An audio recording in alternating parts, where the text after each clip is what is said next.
예, 안녕하십니까. 2022년 3월 네 번째 주 다이렉트 미디어 영상, 음성 뉴스레터를 말씀드립니다. 항상 뉴스레터 선정할 때 뭐 다양한 주제하고 뭐 이런 것들을 좀 하려고 하는데 사실 그 음성으로 저 혼자서 간단하게 말씀드릴 게 많지가 않아요. 그래서 매번 좀 몇 개를 선정할 때마다 그리고 이제 이게 한 20분 내외로 좀 축약해서 전달하는 게 목표이기 때문에 좀 선정이 좀 힘든 상황이고요. 사실 그 디즈니와 최근에 디즈니가 한번 말씀을 드린 적 있지만 디즈니의 네 분, 밥 아이거 전직 CEO랑 밥 체이펙 현재 CEO랑 뭐 한 1년 동안 정도 같이 있었는데 그때 뭐 외부 알려진 거와 다르게 뭐 한 번도 말도 안 하고 상당히 서로 싫어하고 이런 네 분들을 좀 소개시켜 드리려고 했는데 이게 또 재밌어 하시는 분들도 있고 그리고 내용이 좀 복잡해서 그런 부분들은 차차 말씀을 드리도록 하고요. 예. 그리고 사실 이번 주는 뭐 3월 마지막 주 분기를 마지막 하는 주라 그렇게까지 뭐 이슈가 많지는 않았어요. 뭐 여러 가지 또 자잘한 이슈들 진행되고 있었고 저는 개인적으로는 뭐 이제 3월 29일 날 미국 시간으로 공개되는 CNN 플러스 뉴스 스트리밍 서비스를 뭐 상당히 기대를 하고 있고요. 그래서 이 소식은 이제 서비스가 나오는 대로 좀 말씀을 드리겠습니다. 네, 그래서 이번 주도 한 3개 정도 준비했는데요. 일단 PT를 공유를 하면서 말씀을 드릴게요. 예.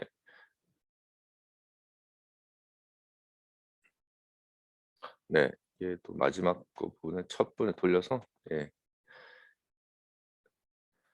네. 그 3월 네 번째 주 시작을 하겠습니다. 이번 주는 뭐 미국에서 또 의미 있는 주죠. 그래서 오스카상 그러니까 여기는 1월 날 시작한 한국은 이제 좀 사실 이걸 제작한 시점이 오스카상을 시작하기 몇 시간 전이에요. 이제 바로 월요일 날 새벽이고요. 그래서 이 결과보다는 좀 의미 분석을 해 드릴 거고요. 그리고 넷플릭스가 지난 주말이죠. 3월 4일 세 번째 게임 스튜디오를 인수를 했어요. 그래서 이 게임 스튜디오의 어떤 인수의 의미, 그 넷플릭스의 게임 전략들 간단하게 말씀드리고요. 네, 그리고 뭐 이거 유관된 내용인데요. 사실 헐리우드에서 최근에 그 게임을 원작으로 한 영화나 드라마들이 이제 많이 늘고 있거든요. 이건 뭐 스트리밍 서비스가 확산되고 있는 부분들이 있어서 예전에는 그런 것들이 극장 개봉은 한계가 있었는데 스트리밍 되면서 그 구독자가 늘고 또 어쨌든 이걸 좋아하는 구독자들도 늘어나서 이런 부분들이 좀 확산되고 있다는 걸 잠깐 말씀드리겠습니다.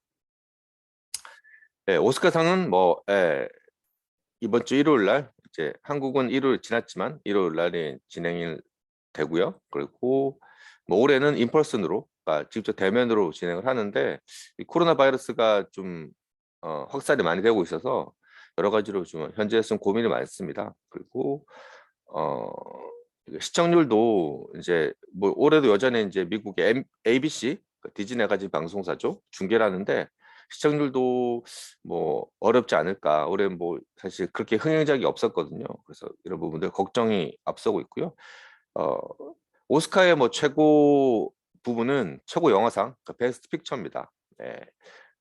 올해는 10편이 올랐는데요.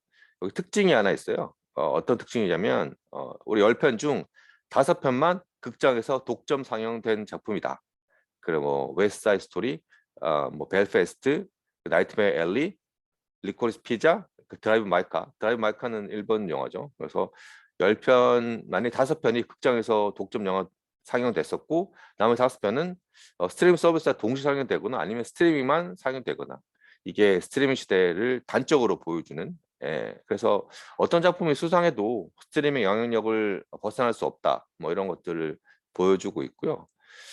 사실 지난해 같은 경우 노마드랜드 같은 경우도 이 뭐 코로나라는 좀 특수성이 있었지만 극장에서 상영되지 않은 스트리밍 훌루를 통해 상영된 영화죠. 그래서 이게 수상을 했으니까 이때도 기록이었고 올해도 또 다른 기록들을 세울 것 같은 느낌이 들고요.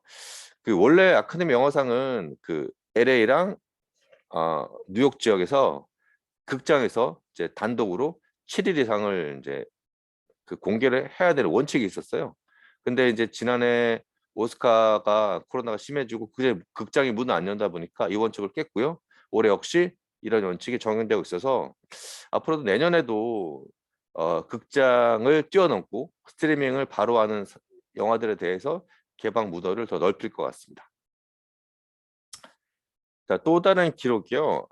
영화 극장 실패작, 흥행 실패작이 수상할 가능성이 높다. 최고 영화상을 말하는 건데요. 뭐 이것도 역시 스트리밍에 대한 영향 때문입니다. 그 올해는 수상작, 뭐 지금은 이걸 뭐 수상작 이후에 보신 분도 있을 텐데 아마 이 두 작품을 벗어나지 않을 것 같은데요. 그 제인 캠피온의 파워 오브 독과 코다라는 작품이 있죠. 이 두 개가 아마 최고 작품상 수상이 거의 유력합니다. 예. 근데 둘 다 사실 재밌게도 흥행 성적이 이제 여기 영상을 보시는 분들은 이제 왼쪽에 보면은 이게 흥행 성적 이렇게 베스트 픽처에 올라와 있는 영화들의 성적이 쭉 나오는데 이게 거의 바닥권이에요. 그러니까 이 정리해 드리면 흥행이 오히려 극장 흥행이 되지 않은 작품들이 상을 받을 수 있다 이런 얘기를 말씀드린 거고요. 그래서 가장 그 수상 뭐 이 유력한 코다 같은 경우 그 청각 장애인 노래 부른 청각 장애인 집안에 자라는 이제 여고생을 그린 영화죠. 그래서 이 영화는 썬댄스 영화제에 이제 공개가 됐다가 애플이 이제 방영권 인수해서 에, 상영을 하게 됐는데 방영권도 뭐 비교적 싸게 샀어요. 306억 원 이렇게 싸게 샀는데 이거는 극장을 개봉했으나 거의 10편 중에 7위에 해당하는 성적을 거뒀고요. 그리고 제인 캠피온의 파워보드 같은 경우도 이거 지금 넷플릭스에서 보실 수가 있을 텐데 이거는 거의 뭐 10위 중에 10위 이렇게 해서 가장 낮은 흥행 성적을 기록했던 영화라서 이 둘 중에 어떤 영화가 상영을 해도 극장 영향력이 상당히 미미할 거다 이런 이야기를 드리는 거고요. 과거에 뭐 기억하시겠지만 원래 아카데미 영화상 이렇게 하면 이게 상을 받은 작품들은 또 극장 흥행이 또 잘 되고 혹은 극장 흥행이 잘 된 작품들이 또 상을 많이 받는 경우가 많은데 이런 공식들이 깨졌다. 이거는 스트리밍 서비스랑 이제 팬데믹이 만들어준 기회다라는 걸 말씀드립니다. 그리고 또 다른 기록이요. 아무래도 코다에서 사실 최고 영화상만큼 수상 가능성이 높은 게 나무 조연상이에요. 여기 그 주인공 여고생의 아버지로 나오는 이제 배우인데요. 그러니까 트로이 코르츠라는 배우인데 뭐 실제로 청각 장애를 가지신 배우고요. 만약에 그가 수상한다면 오스카 역사상 처음으로 그 이제 귀가 불편한 배우가 조연상을 받게 되는 뭐 그런 일이 생깁니다.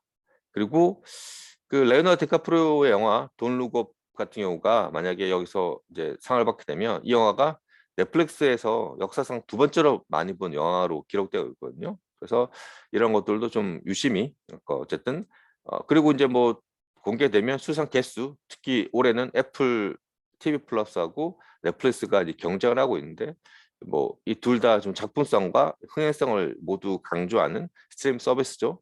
이런 것들도 이렇게 좀 두 개 누가 이길까 뭐 이런 것들도 좀 관전 포인트고요. 예. 그래서 정리해 드리면 극장이 뭐 최고 작품상이나 아니면 오스카를 보장하는 그런 유일한 요소가 아니다라는 게 최근에 정설로 굳어지고 있습니다. 네, 그다음 소식은 넷플릭스가 게임 스튜디오를 이제 세 번째 게임 스튜디오를 인수했다는 소식입니다. 그 이름은 보스 파이트 엔터테인먼트라는 회사인데요. 국내에 좀 소개가 된 내용이라 뭐 이거는 의미 정도로 말씀을 드리겠습니다. 이 텍사스에 본사를 두고 있는 게임 업체인데요. 그래서 뭐 전직 게임 회사 직원들이 만든 2013년에 만든 회사입니다.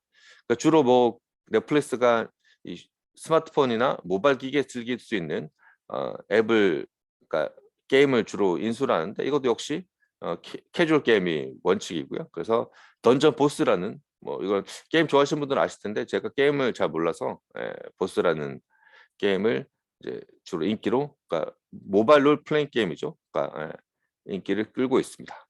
그래서 플레이들이 보스가 되기 위해서 벌이는 게임이고요. 그래서 넷플릭스 인수 이후에도 보스파이트는 계속 텍사스에서 이제 스튜디오 운영하면서 이제 넷플릭스 게임을 개발하겠다 이렇게 밝힌 상황입니다.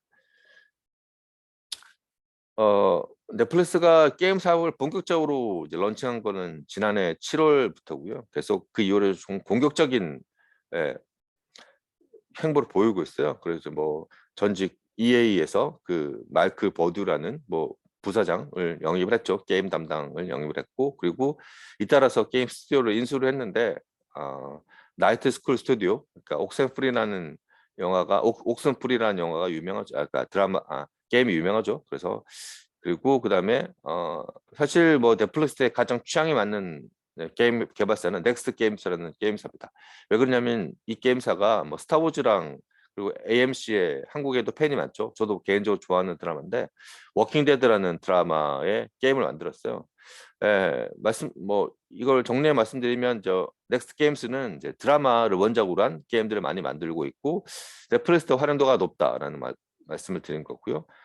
그래서 넷플릭스 현재까지는 세 번째 게임 스튜디오를 인수를 했는데 대부분 모바일 캐주얼 게임 아니면 드라마를 IP로 해서 게임을 만드는 회사들 뭐 이렇게 해서 인수를 했고, 넷플릭스는 뭐 스트림 미래에 이제 게임이 중요하다 여러 번 강조를 했어요. 그래서 뭐 광고도 하지 않고 그리고 별도 게임 앱도 없지만 어쨌든 뭐 구독자들 몰입도를 높이고 동시에 이제 콘텐츠도 뭐 게임을 통해서 만들 수 있고요. 그리고 메타버스 NFT 새롭게 부상하거든 그런 가상현실에 대응할 수 있다는 점을 들었습니다.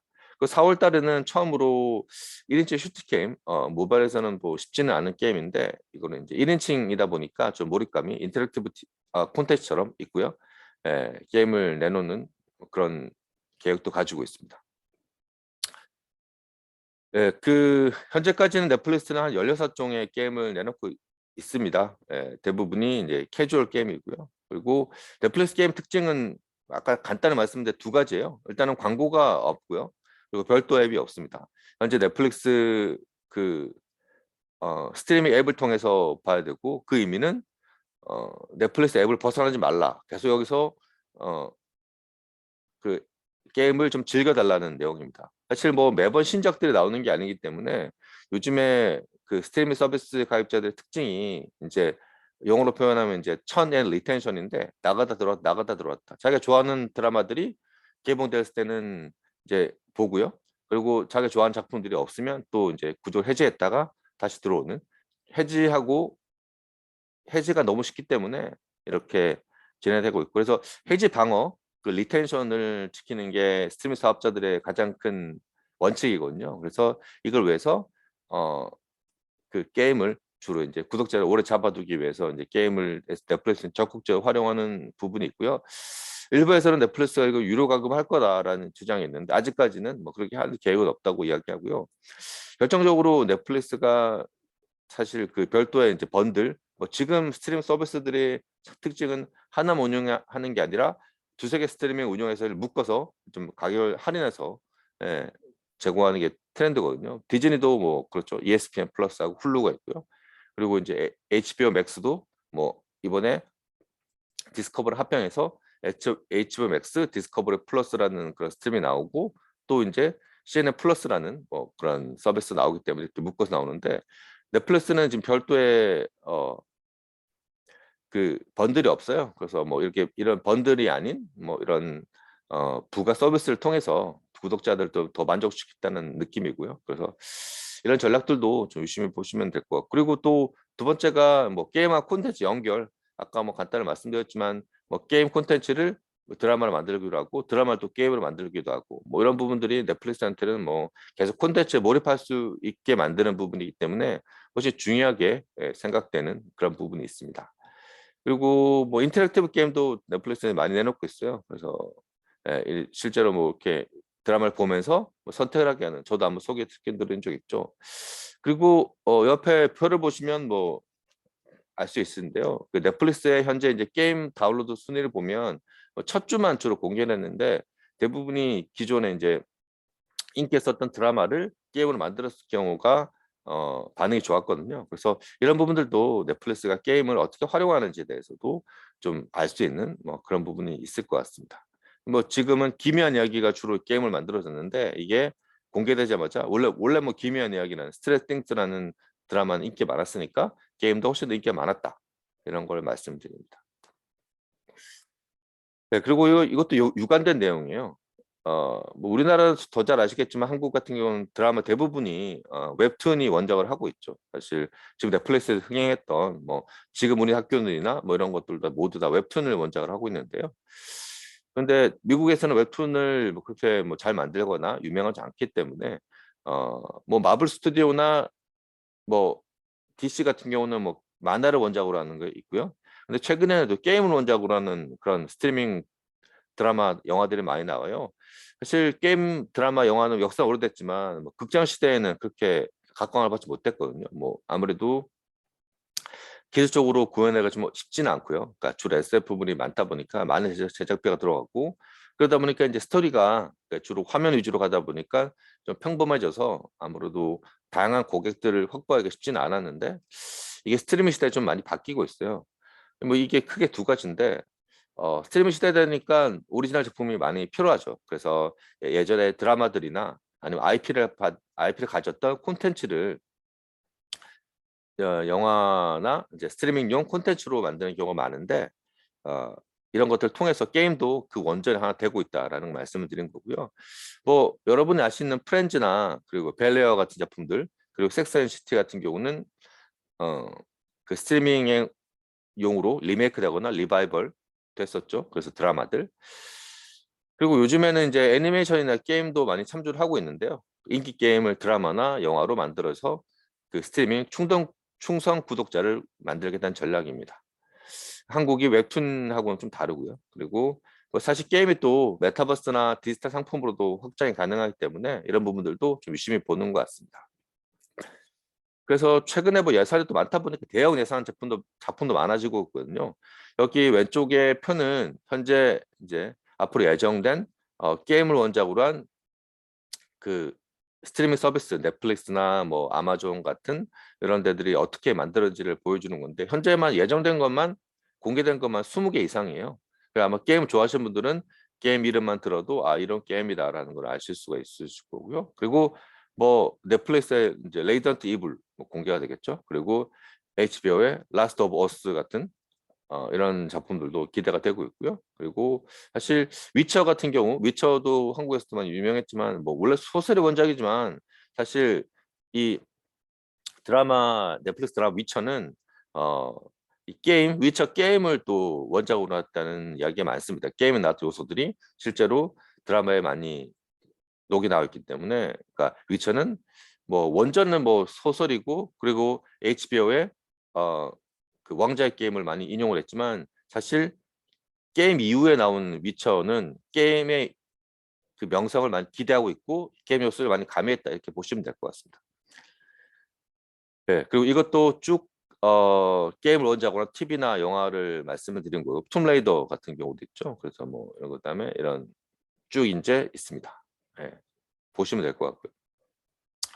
근데 사실 지금 뭐 가장 헐리우드에서 핫한 게임 원작 콘텐츠는 헤일로예요.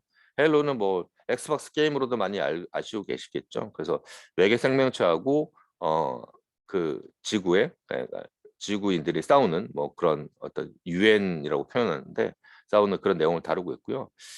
뭐 이게 뭐 3월 24일 날 첫 에피소드가 개봉을 해서 뭐 이번 주에 이제 저도 보긴 했는데 아직까지는 몰입도가 높진 않은데 뭐 액션씬은 엄청 크더라고요. 네, 그래서 근데 이게 또 관심을 갖는 게 게임 원작이라는 부분도 있지만 사실 제작비가 엄청나게 늘었거든요. 어, 이거를 이제 처음에 제작을 하게 된 게 6년 전으로 거슬러 올라갔고요. 계속 뭐 하다가 영화도 안 되고 그리고 이제 중간에 2019년에도 제작이 됐는데 중간에 코로나를 만나면서 또 제작이 또 계속 미뤄졌어요. 그래서 원래는 뭐 이렇게 다른 데 찍다가 결국에는 헝가리에서 또 마무리하게 되는 뭐 이런 쪽에 이런 에피소드도 있고요. 그리고 스티븐 스필버그의 그 엠블린이라는 제작사가 있는데 엠블린이 이 제작에 또 참여를 해서 화제가 많이 됐습니다. 일단 제작비는 뭐 1억 달러, 우리나라 천억 달러가 넘는 예, 천억 원이 넘는 돈을 들었고요. 그리고 첫 시사회는 사우스 바이 사우스 웨스트, 그러니까 사바사에서 처음에 공개됐어요. 제가 한번 소개시켜 드린 적이 있지만 그 파라마운트에 공개가 됐고 매주 목요일마다 이제 오픈하겠다고 하는 상황입니다. 여기 또 우리가 또 관심을 또 가져야 되는 부분은 게임 원작이라는 부분도 있지만 여기 뭐 한국 캐릭터 나와요. 실제로 시즌 1에 보면 그 진하라는 뭐 이런 한국 장군이 나오는데 여기 뭐 캐릭터 원래 아시는 분이 있으시겠죠? 그리고 콴하 거기 딸이죠. 딸이 또 이렇게 반란군 그 여전설에 나오는데 그 딸이 또 이렇게 화제가 되는데 또 그러니까 아버지랑 딸하고 대화하는 장면이 또 한국어가 나옵니다. 그러니까 콴하는 또 그 한국계 배우인데요. 한국 수준 오스트리아에서 이제 자랐고 예. 그래서 지금 헐리우드에서 활약을 하고 있는 이제 여자 배우입니다. 앞으로 좀 기대를 많이 해보셔도 될 것 같고 헬로가 지금 국내에서는 보실 수가 없으실 텐데 파라마운트가 진출하거나 아니면 콘텐츠가 공급되면 꼭 이렇게 한국어를 하는 장면들, 한국이 또 여기 이 드라마에 또 어떤 역할로 나오는지 이런 것도 좀 보시면 될 것 같고요. 그 파라마운트 플러스가 아직까지는 글로벌로 한 3,300만 원 정도 가지고 있는데 그전에 흥행작이 거의 없었어요. 사실 스타트rek이라는 원래 뭐 모회사 작품이 있었지만 이건 뭐 CBS가 원래 가지고 있던 작품이었고요. 그래서 그 파라마운트 플러스도 헤일로에 상당한 지금 기대를 걸고 있다라는 내용입니다. 그래서 헤일로가 성공한다면 뭐 한 두 가지 의미가 있을 것 같아요. 그 파라마운트 플러스의 오리지널의 첫 성공이다. 스타트렉 이후로 하나도 없었고 그리고 게임 원작 드라마의 첫 번째 성공이다. 이게 스트리밍에서는 게임 원작 드라마가 성공한 적이 없거든요. 뭐 극장 개봉도 시원치 않았으니까 이게 아무래도 스트리밍은 좀 구독자가 조금 더 집중돼 있고 그리고 젊은 구독자가 많기 때문에 아마 파라마운트 플러스도 좀 기대 많이 하고 있는 것 같아요. 그래서 원래 사실 이 작품이 쇼타임이라는 파라마운트 지금 바이오컴 CBS 지금은 파라마운트 글로벌로 이름이 바뀌었는데 여기에 가지고 있는 이제 유료 영화 채널, 영화 프리미엄 채널에 공개가 케이블 채널에 공개를 하기로 돼 있었는데 이거를 좀 기대감이 높아지고 파라마운트 플러스를 확대를 시키겠다 이런 의지가 있었기 때문에 이걸 파라마운트 플러스로 이제 배급처를 바꿨어요. 그래서 이런 부분들도 얼마나 파라마운트 글로벌이 이 영화 그 헤일로에 기대를 많이 하고 있는 거를 이제 보여주는 사례입니다. 그래서 이런 부분들도 저 집중해서 보시면 좋을 것 같고요. 앞으로 저도 이게 헤일로가 매주 목요일 날 공개하도록 하니까 보면서 조금 특징이 좀 있으면 좀 말씀을 다시 드리겠습니다. 네, 오늘 이번 주 전해드릴 내용은 여기까지고요. 네, 두 수업제 좀 정리해 드렸는데 앞으로 조금 뭐 하나의 주제를 좀 집중적으로 전달하거나 아니면 좀 의미 있는 것들을 다시 계속 이게 제가 계속 포맷을 연구를 하고 있는데 원래는 사실 음성하고 영상하고 같이 나가긴 하는데 사실 음성을 따로 이거 녹음하는 게 맞죠. 근데 이게 혼자 말하다 보니까 아무래도 이게 대사가 이렇게 자연스럽진 않을 때가 있어서 그래서 이런 부분들을 감안해서 아마 다음 주 뭐 계속은 음성을 또 따로 영상하고는 다르게 정리해 드리는 부분이 있을 것 같고요. 지금 보시는 영상은 뭐 제가 보너스 영상인데 이제 블룸버그가 전망한 메타버스의 성장 규모인데 2024년에 이제 8천억 달러 우리 돈으로 거의 한 980조 원에 달할 것이라는 뭐 이런 것들을 전망했다는 걸 말씀을 드리고요. 이번 주 다이렉트 미디어 멀티 포맷 영상 뉴스레터도 봐주셔서 감사하고요. 앞으로 혹시 또 추가로 전해드릴 일 있으면 다시 자주 말씀드리겠습니다. 감사합니다.